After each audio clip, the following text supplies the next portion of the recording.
ओम शांति। आज की तारीख है 30/11/14 और आज अव्यक्त बाप दादा की रिवाइज कोर्स की मुरली सुनेंगे। क्योंकि आज है रविवार, तो हम अपने प्राण प्यारे अव्यक्त मूर्तधारी बाप दादा को याद करेंगे और मुरली सुनेंगे। तो रिवाइज कोर्स की तारीख है 30/3/98 98 की मुरली है। और आज की मुरली का शीर्षक है सर्व प्राप्तियों की स्मृति इमर्ज कर। सर्व प्राप्तियों की स्मृति को इमर्ज कर अचल स्थिति का अनुभव करो और जीवन मुक्त बनो। मीठे मीठे बाप दादा कहते हैं, आज भाग्य विधाता बाप अपने विश्व में सर्वश्रेष्ठ भाग्यवान बच्चों को देख रहे हैं। अब आप मुरली से अभी से ही परम पिता परमात्मा की महिमा और साथ साथ हम बच्चों की भी जो बाप के द्वारा महिमा होती जा रही है वह भी सुनते हुए उसे नोट करते चले जाएंगे। तो भाग्य विधाता बाप अपने विश्व में सर्वश्रेष्ठ भाग्यवान बच्चों को देख रहे हैं। हर बच्चे के भाग्य की महिमा स्वयं भगवान गा रहे हैं। तो हम कितने भाग्यशाली हैं। बाप की महिमा तो आत्माएं गाती हैं, लेकिन आप बच्चों की महिमा कौन गाता है? स्वयं बाप करते हैं। और वो भी कौन सा बाप? रूहानी बाप, जो सर्व आत्माओं के परम पिता हैं। ऐसे कभी स्वप्न में भी सोचा कि हमारा इतना श्रेष्ठ भाग्य बना हुआ है? कभी भी किसी ने ये सोचा था कि हमें इस जन्म में स्वयं भगवान की प्राप्ति होगी? तो इतना कभी भी ये सोचा कि हमारा इतना श्रेष्ठ भाग्य बना हुआ है? लेकिन बना हुआ था, हाँ बना हुआ है, ऐसा कभी नहीं सोचा। पर बाबा कहते हैं हाथ की रेखाओं में ऐसा भाग्य लिखा हुआ था, बना हुआ था, तो बन गया। दुनिया के लोग कहते हैं भगवान ने हमको रचा, लेकिन न उनको भगवान का पता है और न ही रचना का पता है। आप हर एक भाग्यवान बच्चा अनुभव और फकूर से कहते हो। क्या कहते हैं हम बच्चे? हम शिववंशी ब्रह्मा कुमार ब्रह्मा कुमारियां हैं। हाँ सभी हो ना अभी, कि फिर अपने को कुछ और समझते हो। देह के जाति धर्म नाम को समझ रहे हो, या फिर अपना असली परिचय शिववंशी ब्रह्मा कुमार ब्रह्मा कुमारियां हैं। हमको मालूम है, क्या मालूम है कि हमें किसने रचा? शिव बाबा और ब्रह्मा बाबा ने, जिसको हम कहते हैं बाप दादा। तो हमें मालूम है कि हमें बाप दादा ने कैसे रचा। चाहे छोटा बच्चा है, चाहे बुजुर्ग पांडव है, शक्तियां हैं। किसी से भी पूछो कि आपका बाप कौन, तो क्या कहेंगे? फलक से कहेंगे ना कि हमको शिव बाप ने ब्रह्मा बाप द्वारा रचा, इसलिए हम भगवान के बच्चे हैं। भगवान से हम डायरेक्ट मिलते हैं। न सिर्फ परम आत्मा वह भगवान हमारा बाप है, लेकिन वह बाप भी है, शिक्षक भी है और सतगुरु भी है। एक भगवान से हमारे ये तीनों संबंध तो क्या, लेकिन सर्व संबंध है, पर ये मुख्य तीन संबंध है कि वो हमारा बाप, शिक्षक और सतगुरु है। तो सबको ये नशा है। बाबा ने सभा में पूछा, सभी ने तालियां बजाई।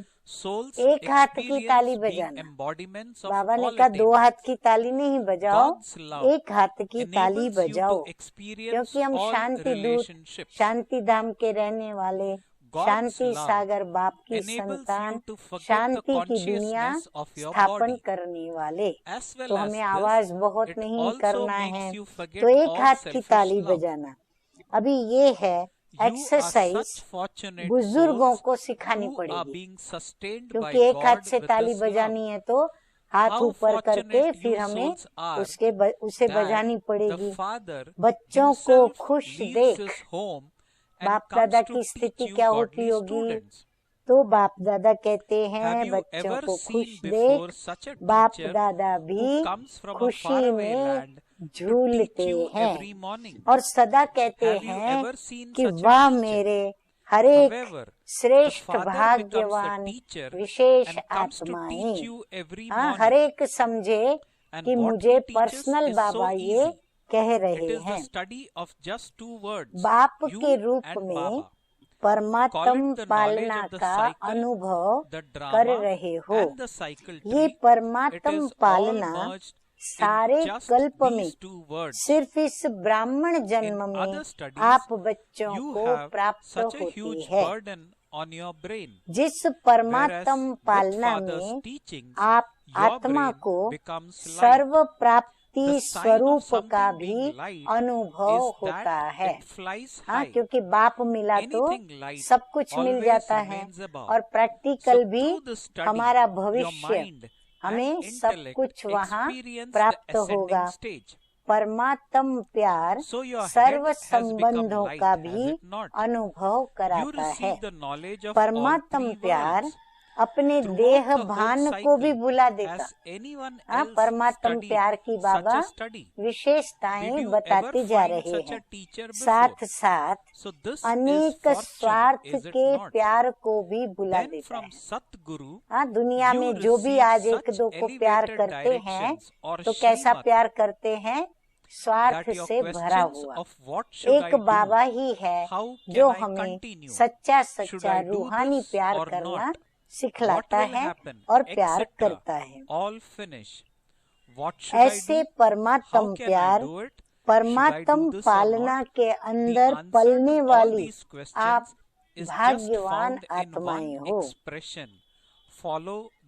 कितना आप आत्माओं का भाग्य है जो स्वयं बाप, हाँ ध्यान से सुनो, कितना आप आत्माओं का भाग्य है जो स्वयं बाप अपने वतन को छोड़ आप गॉडली स्टूडेंट्स को पढ़ाने आते हैं। स्वयं भगवान आते हैं टीचर बन करके पढ़ाने के लिए। ऐसा कोई टीचर देखा जो रोज सवेरे सवेरे दूर देश से पढ़ाने के लिए आवे? ऐसा टीचर कभी देखा?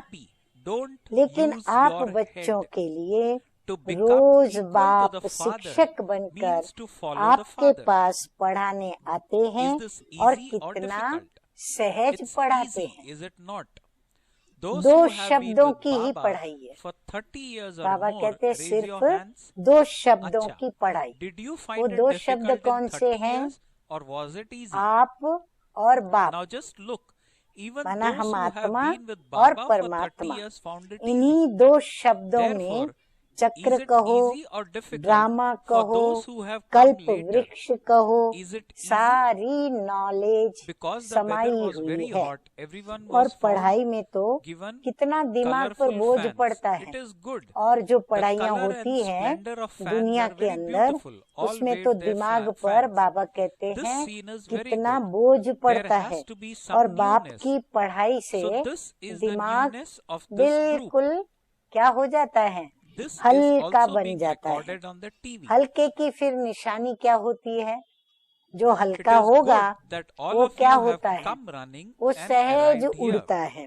तो ऊंचा उड़ना, हल्की चीज स्वतः ही ऊंची होती है। तो इस पढ़ाई से मन और बुद्धि उड़ती कला का अनुभव करती है। तो दिमाग भी हल्का हुआ ना। तीनों लोकों की नॉलेज मिल जाती है। तो ऐसी पढ़ाई सारे कल्प में कोई ने पढ़ी है? जो पढ़ाई अभी बाबा हमको पढ़ाते हैं, जिससे हम हल्के हो जाते हैं और उड़ने लगते हैं, ऐसी ऊंची पढ़ाई बाबा कहते हैं सारे कल्प में किसी ने कभी पढ़ी है? कोई पढ़ाने वाला ऐसा मिला? ऐसा टीचर मिला? तो भाग्य है ना। फिर सतगुरु के द्वारा ऐसी श्रीमत मिलती है जो सदा के लिए।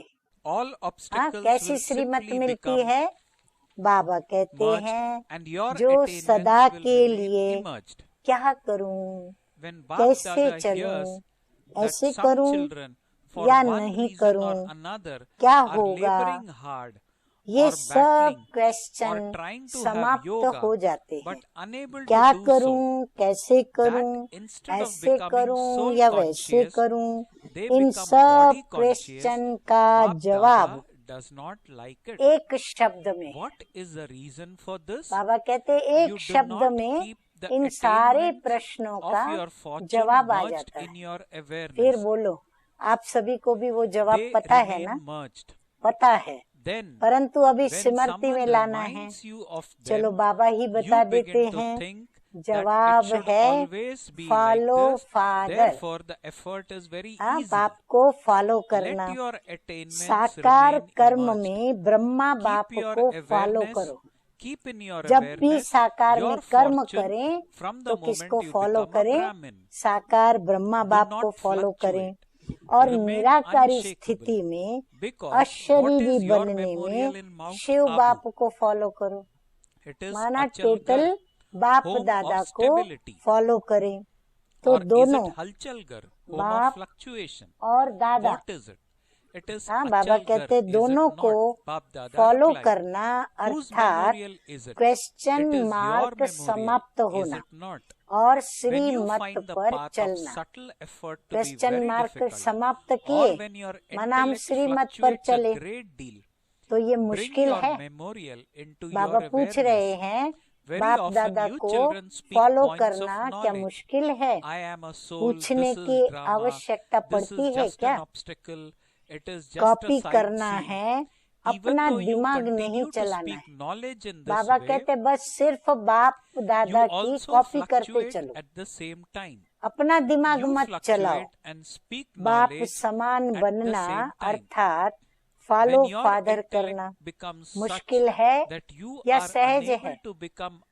सहज है ना। 30 साल वाले हाथ उठाओ।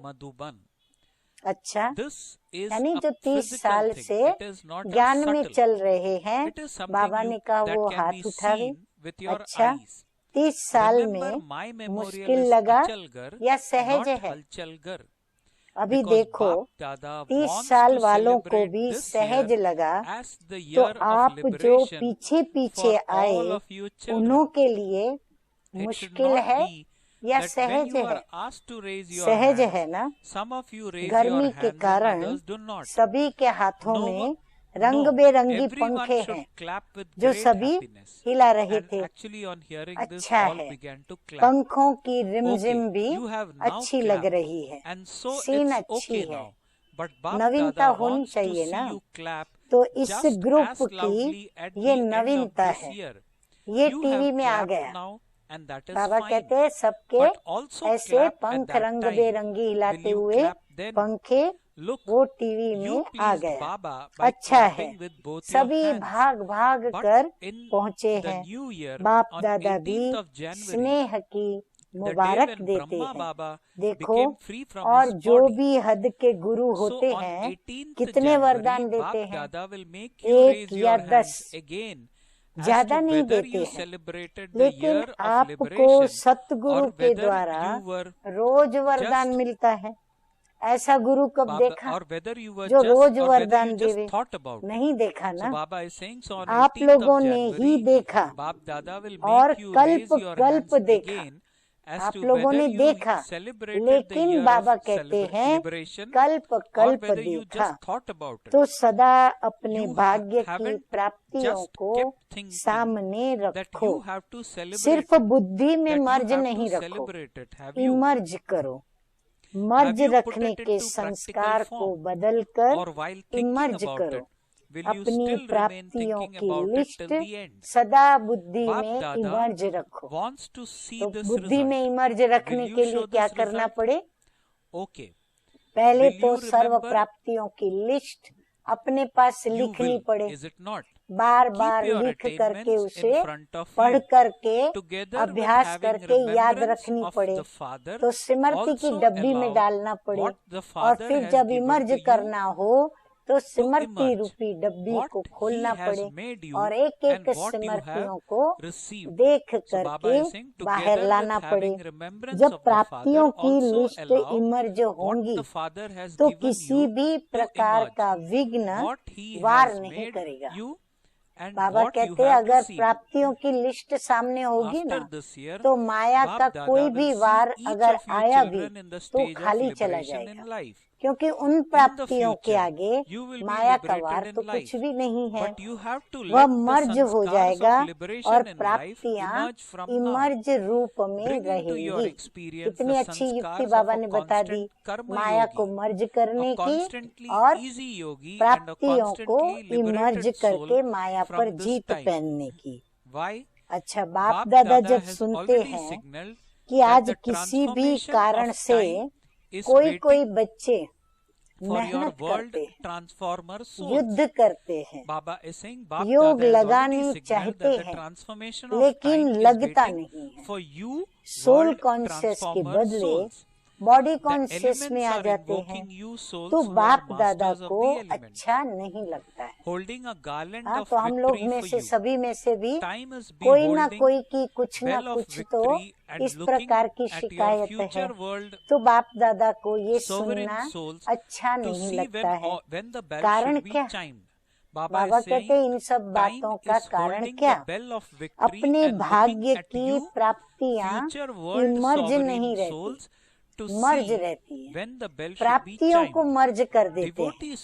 हाँ, बाबा कहते हैं माया के वारों को मर्ज कर देना है, उसके बदले भाग्य की प्राप्तियों को मर्ज कर देते हैं। फिर जब कोई याद दिलाता है तो सोचने लगते हैं होना तो ऐसा चाहिए। हाँ, फिर उनको लगता है, महसूस होता है कि हाँ ऐसा होना तो चाहिए। इसीलिए बहुत सहज पुरुषार्थ है, प्राप्तियों को इमर्ज रखो। हाँ, सभी नोट करें और ये बात सदैव याद करें कि हम प्राप्तियों को इमर्ज रखें। जब से ब्राह्मण बने तब से अपने भाग्य को स्मृति में रखो, हलचल में नहीं आओ, अचल बनो। क्योंकि यहाँ आबू में यादगार क्या है? हाँ, क्यों बाबा कहते हैं अचल बनो? क्योंकि हम बच्चों का अचल गढ़ वहाँ आबू में यादगार है। अचल गढ़ है या हलचल घर है? क्या है?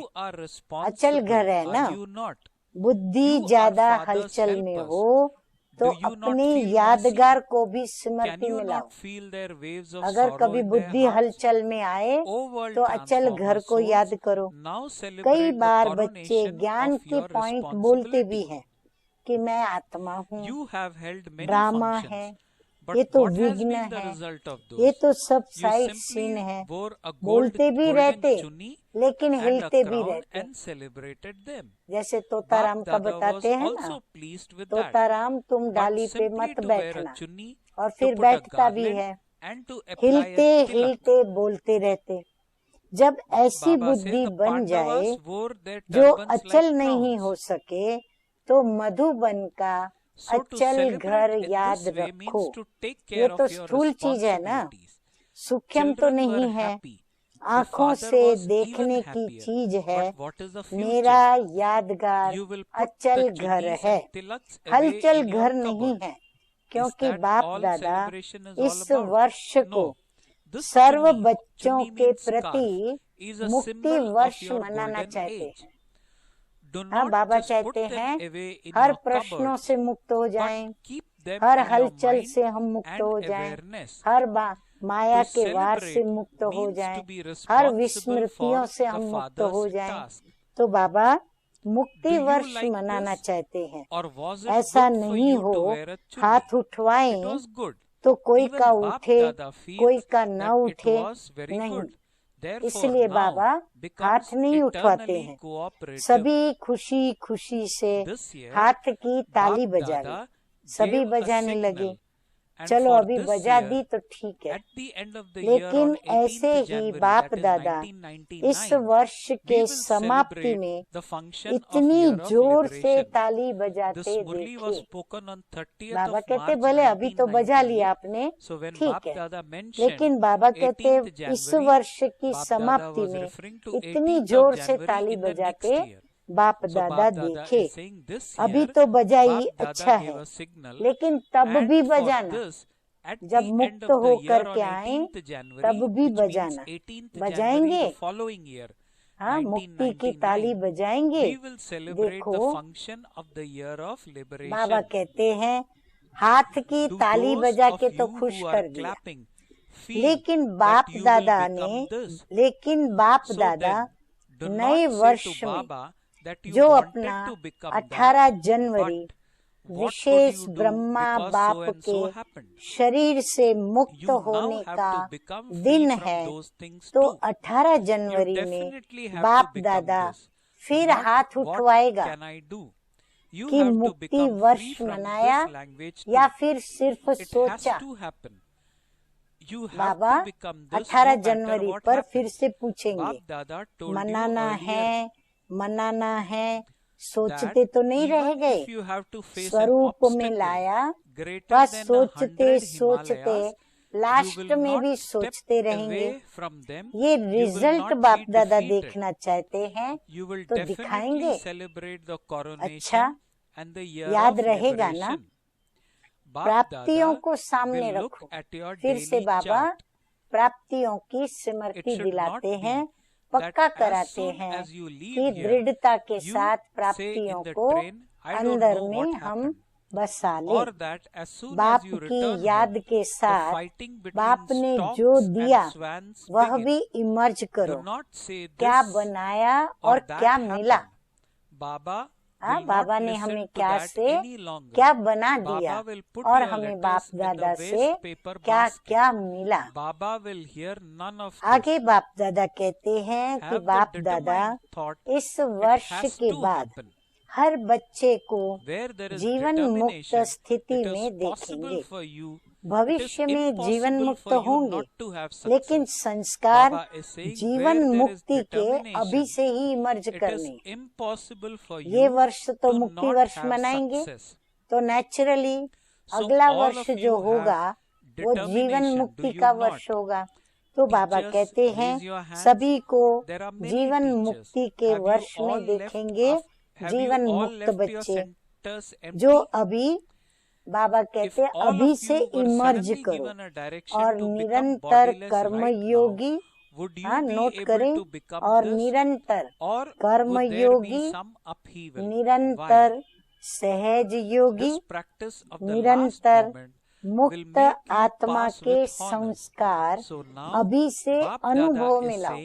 क्यों बाबा कहते हैं?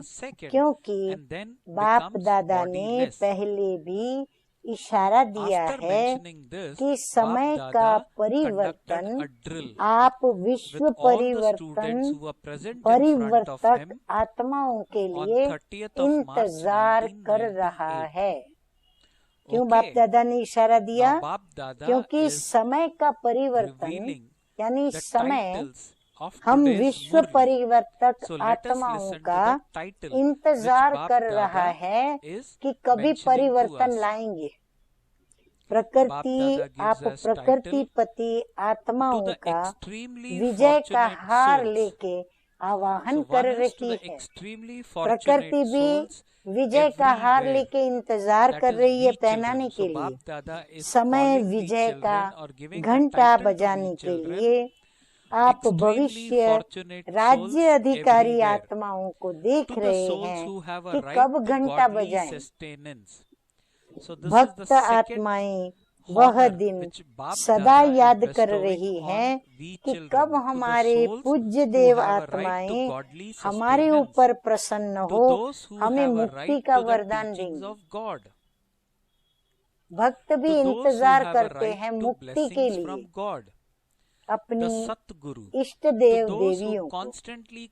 तो अगर हम मुक्त होंगे तब तो हम उनको मुक्त करेंगे। दुखी आत्माएं पुकार रही है।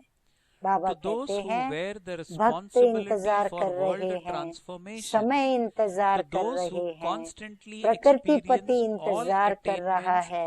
प्रकृतिपति भी हाथ में विजय की माला लेके इंतजार कर रहा है। और बाबा कहते हैं दुखी आत्माएं भी पुकार रही हैं कि कब दुख हरता सुख करता आत्माएं प्रत्यक्ष होंगी। इसलिए ये सब आपके लिए इंतजार व आवाहन कर रहे हैं। इसलिए बाबा का देखो, हम बच्चों के ऊपर प्यार, मेहनत और फिर रहम करने के गुण को भरना, शक्ति भरना बाप दादा कहते हैं। इसलिए हे रहम दिल विश्व कल्याणकारी आत्माएं, अभी इन्हों के इंतजार को समाप्त करो। आपके लिए सब रुके हैं, आप सब मुक्त हो जाओ तो सर्व आत्माएं, प्रकृति, भक्त सब मुक्त हो जाए। तो मुक्त बनो, मुक्ति का दान देने वाले मास्टर दाता बनो। अभी विश्व परिवर्तन की जिम्मेवारी के ताजधारी आत्माएं बनो। जिम्मेवार हो ना, बाप के साथ मददगार हो। देखो बाबा कितनी असली, ऊंची, पवित्र और हम विश्व परिवर्तक, विश्व कल्याणकारी की जो सिमरती है, स्थिति है, वो हमें याद दिला रहे हैं। बाप के साथ मददगार हो। क्या आपको रहम नहीं आता? दिल में दुख के विलाप महसूस नहीं होते? बाबा कहते हैं क्या आपको दुखी आत्माओं को देखकर, भक्तों की आजीजियां सुनकर आपको रहम नहीं आता? क्या आपको दुखी आत्माएं जो पुकार रही हैं उनके विलाप महसूस नहीं हो रहे हैं? हे विश्व परिवर्तक आत्माएं, अभी अपनी जिम्मेवारी की ताजपोशी मनाओ। इन सब पे रहम करके, उनका कल्याण करके, उनको मुक्त करके, उनकी पुकार सुन करके, उनके दुख हर करके, बाबा कहते हैं अपनी जिम्मेवारी की ताजपोशी मनाओ। अभी फंक्शन तो बहुत किए, बाबा कहते हैं हर आए दिन फंक्शन करते हो, फंक्शन बहुत किए, लेकिन फंक्शन की रिजल्ट क्या? बस सिर्फ गोल्डन चुन्नी और ताज पहन लिया, मनाया, बस इतना ही। इसमें बाप दादा भी खुश हैं, लेकिन चुन्नी पहनना, माला पहनना, चिंदी लगाना, पांडवों ने पगड़ी भी ताज मुआफिक पहनी, तो ये मनाना अर्थात जिम्मेवारी संभालना। बाबा कहते हैं क्यों पहनाया जाता है? बाप की तरफ से, बाप दादा की तरफ से जिम्मेवारी का ये ताज पहनाया जाता है। ये है सच्ची सच्ची ताजपोशी। बच्चे खुश हुए, बाप उससे भी ज्यादा खुश हुए। लेकिन भविष्य क्या? चुन्नी पहनी, मुकुट पहना, हार पहना, पगड़ी पहनी, बच्चे खुश हुए, बाप भी खुश हुए। परंतु भविष्य क्या? दुपट्टा अलमारी में, चिंदी भी अलमारी में संभल गई। बस यही मनाना है। बस ताज उतारेंगे, हार गले से निकालेंगे, चिंदी उतारेंगे, पगड़ी उतारेंगे और कहाँ रख देंगे? अलमारी में रख देंगे, पड़ी रहेंगी वहीं पर। नहीं, ये दुपट्टा गोल्डन स्थिति की याद निशानी है। अलमारी में सिर्फ रख नहीं देना, लेकिन मन में स्मृति में रखना, मन की स्मृति के कबाट में रखना। मनाना अर्थात बाप के कार्य के जिम्मेवार बनना। पसंद है ना? या चुन्नी पहन ली तो बहुत अच्छा हुआ, अच्छा हुआ भी। बाप दादा भी समझते हैं बहुत अच्छा हुआ। लेकिन अविनाशी सहयोगी बनना, ये बात बाप दादा की अच्छा लगा, उसके साथ साथ अच्छी लगाना और अच्छी तरह से अपने कर्म में लाना है। इस वर्ष के लिए जो बाप दादा ने इशारा दिया, इसकी लास्ट में 18 जनवरी में, वर्ष जब पूरा होगा तो 18 जनवरी में मुक्ति वर्ष का उत्सव मनाएंगे। ताली बजाने वाले समझते हैं कि हम बनेंगे।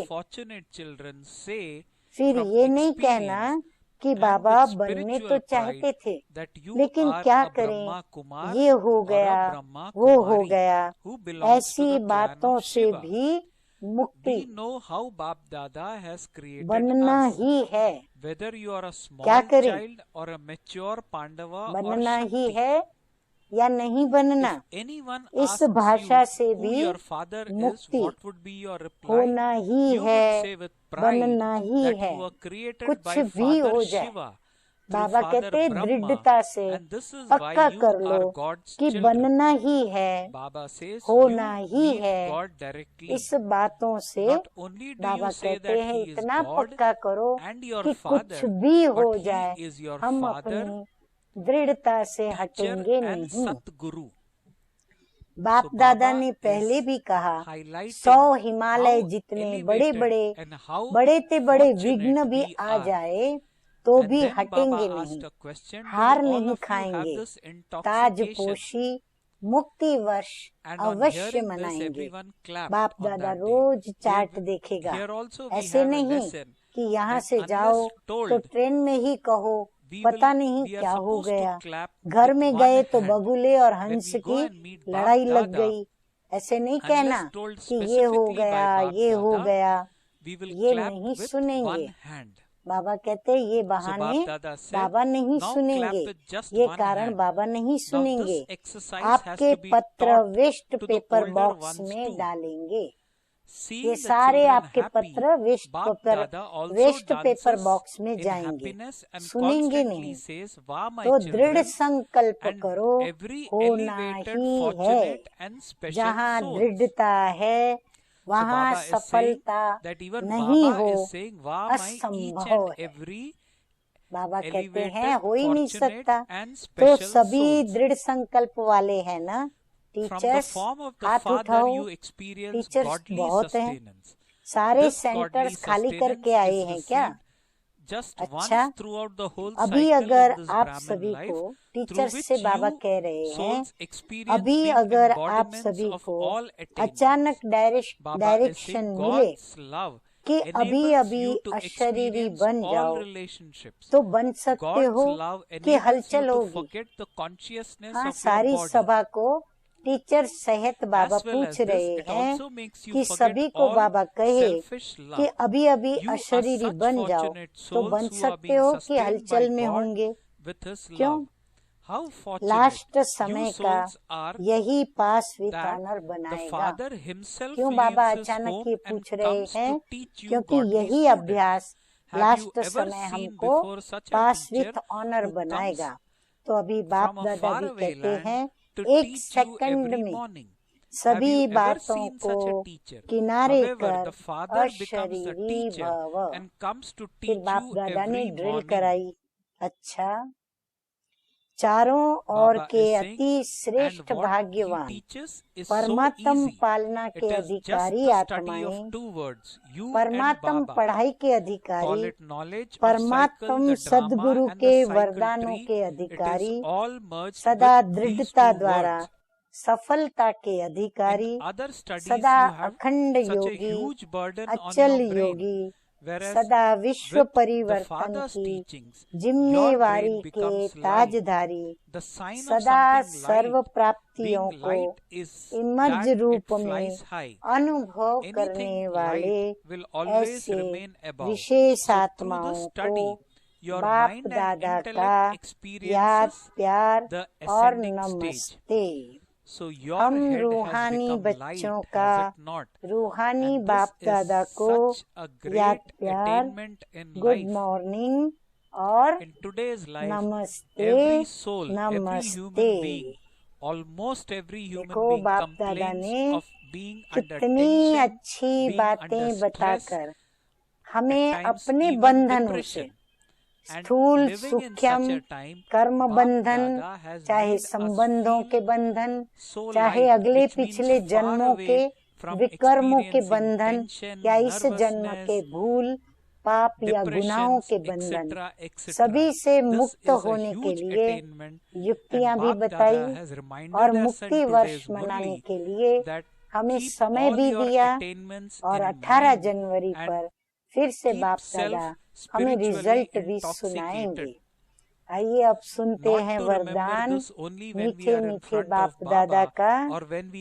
क्रोधी आत्मा को रहम के शीतल जल के द्वारा गुणदान देने वाले वरदानी आत्मा भव। कोई बहुत क्रोध करता है तो उसको ठंडा किया जाता है। तो ठंडा करने के लिए शांति का वाइब्रेशंस देना होता है, शांति से उसको बोलना पड़ता है, शांति से उसको जवाब देना पड़ता है, फिर उसको शीतल जल पिलाया जाता है और फिर उसको इस प्रकार अपना गुणदान देने वाली वरदानी आत्मा बाबा कहते हैं, आप ऐसी वरदानी आत्मा बने, अर्थात भव। आपके सामने कोई क्रोध अग्नि में जलता हुआ आए। हाँ, अभी कल्पना करो कि हमारे सामने कोई क्रोधाग्नि में जलता हुआ आया, आपको गाली दे, क्रोध में हमको गालियां दे रहा हो, निंदा करे, खूब हमारी निंदा करे, तो ऐसी आत्मा को हम क्या करेंगे और क्या करना चाहिए? बाप दादा क्या कहते हैं इसके लिए?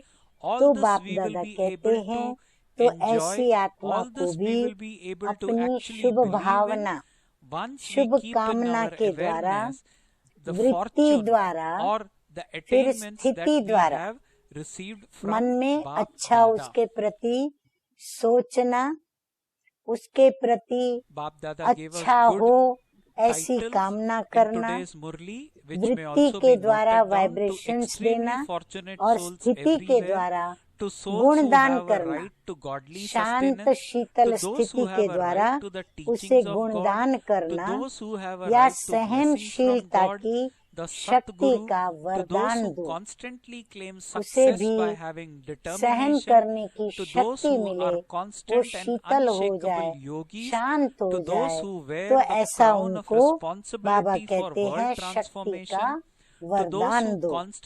क्रोधी आत्मा परवश है। क्रोधी आत्मा जो होती है वो परवश होती है। तो बाबा कहते हैं उसकी परवशता को समझो। ऐसी परवश आत्मा को रहम के शीतल जल द्वारा, कौन सा शीतल जल उस पर डालेंगे, उस पर रहम खाएंगे, रहम के शीतल जल द्वारा शांत कर दो। ये आप वरदानी आत्मा का कर्तव्य है, न कि हम उसके क्रोध युक्त बोल के सामने हम भी क्रोध युक्त बोलने लग जाएं और बात बढ़ती चली जाए और आपस में लड़ना झगड़ना शुरू हो जाए और लड़ते झगड़ते मारामारी और मारामारी के बाद कई लोग खून खराबे तक भी आ जाते हैं। तो बाबा कहते हैं उन्हें शांत कर दो। ये आप वरदानी आत्माओं का कर्तव्य है। चैतन्य में जब आपने ऐसे संस्कार भरे हैं तब तो जड़ चित्रों के द्वारा भक्तों को वरदान मिलते हैं। हाँ, जब ये अभी हमारे में बाप दादा ने ऐसे संस्कार भरे हैं तब तो जड़ चित्र जो हमारे पूजे जाते हैं, यादगार हैं, तभी सभी भक्त भी उन जड़ चित्रों के द्वारा भक्त भी आकर के वरदान प्राप्त करते हैं, वरदान लेते हैं और उनको वरदान मिलते हैं। स्लोगन है याद के द्वारा।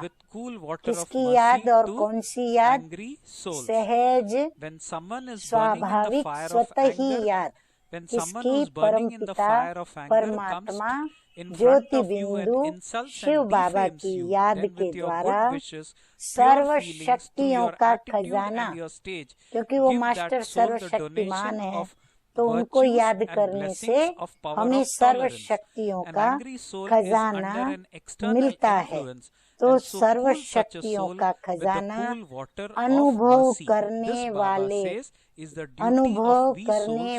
ही शक्ति संपन्न बनते हैं।